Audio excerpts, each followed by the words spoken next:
നമസ്കാരം സുഹൃത്തുക്കളെ. തിയേറ്ററുകളിൽ മികച്ച പ്രേക്ഷക പ്രതികരണം നേടി മുന്നേറുന്ന ആടുജീവിതം സിനിമയ്ക്കെതിരെ വിമർശനവുമായി രാഷ്ട്രീയ സഹയാത്രികൻ ഷിബു പ്രസാദ്.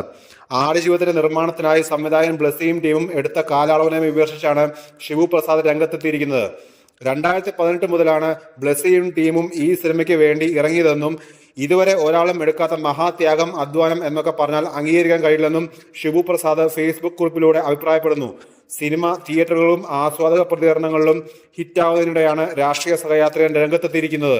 അദ്ദേഹത്തിന്റെ ഫേസ്ബുക്ക് കുറിപ്പിന്റെ പൂർണ്ണരൂപം ഇങ്ങനെയാണ്: 16 കൊല്ലത്തെ കഠിനാധ്വാനത്തിന്റെ ഫലമാണ് ആടുജീവിതം എന്നാണ് പ്രധാന ഹൈപ്പ്. എന്താണ് സത്യം?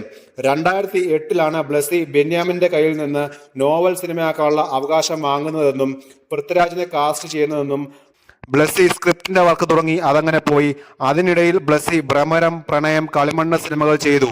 ഗിന്നസ് ബുക്ക് ഓഫ് റെക്കോർഡ് നേടിയ മാർക്ക് ക്രിസോസ്റ്റം തിരുമേനിയെ പറ്റിയുള്ള ലോകത്തിലെ ഏറ്റവും വലിയ ഡോക്യുമെന്ററിയും ചെയ്തു. അതിന് ഒരുപാട് അവാർഡുകളും കിട്ടി. ഇതിനിടയിൽ ബ്ലസ്സി ആടുജീവിതം നിർമ്മിക്കാൻ പറ്റിയ പ്രൊഡ്യൂസർമാരെ അന്വേഷിക്കുകയായിരുന്നു. 2015 പ്രൊഡ്യൂസറെ ലഭിക്കുന്നത്. 2018 ഷൂട്ടിംഗ് തുടങ്ങി.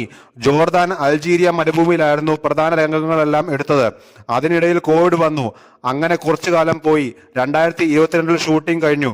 ചുരുക്കത്തിൽ ബ്ലസ്സിയും ടീമും ഈ പടത്തിന് വേണ്ടി ഡെഡിക്കേറ്റ് ചെയ്തത് 2018 മുതലുള്ള സമയമാണ്. അതത്ര ചെറുതാണോന്നും പറയുന്നില്ല. പടത്തിന്റെ ഹൈപ്പ് കൊടുക്കേണ്ടത് വിജയത്തിന് ആവശ്യമാണ്. ഒക്കെ ശരി, ഏത് സിനിമയ്ക്ക് പിന്നിലും ഒരുപാട് പേരുടെ ഡെഡിക്കേഷനും അധ്വാനമുണ്ട്. അതൊക്കെ ഏറിയും കുറഞ്ഞും ആടുജീവിതത്തിലുമുണ്ട്. അതിനെ ബഹുമാനിക്കുകയും ചെയ്യുന്നു. പക്ഷേ ഇതുവരെ ഒരാളും എടുക്കാത്ത മഹാത്യാഗം, അധ്വാനം എന്നൊക്കെ തള്ളിയാൽ അത് അംഗീകരിക്കാൻ കഴിയില്ല. അതേസമയം ആദ്യ ദിനം പിന്നിടുമ്പോൾ സിനിമയ്ക്ക് ഗംഭീരമായ റിപ്പോർട്ടുകളാണ് ലഭിക്കുന്നത്. ഇന്റർനാഷണൽ ലെവൽ സിനിമയാണ് ആടുജീവിതം എന്നാണ് പ്രേക്ഷകരുടെ അഭിപ്രായം. പൃഥ്വിരാജ് കഥാപാത്രത്തോട് പൂർണ്ണമായും നീതി പുലർത്തിയിട്ടുണ്ടെന്നും നാഷണൽ അവാർഡ് ഉറപ്പാണെന്നുമുള്ള അഭിപ്രായങ്ങളും വരുന്നുണ്ട്. ആദ്യ ദിനം കേരളത്തിൽ നിന്നും 5.83 കോടി രൂപയാണ് ആടുജീവിതം സ്വന്തമാക്കിയിരിക്കുന്നത്. ഈ വർഷം റിലീസ് ചെയ്ത സിനിമകളിൽ ആദ്യ ദിനം ഏറ്റവും കൂടുതൽ കളക്ഷൻ നേടുന്ന രണ്ടാമത്തെ സിനിമ എന്ന ഖ്യാതിയാണ് ചിത്രം സ്വന്തമാക്കിയിരിക്കുന്നത്.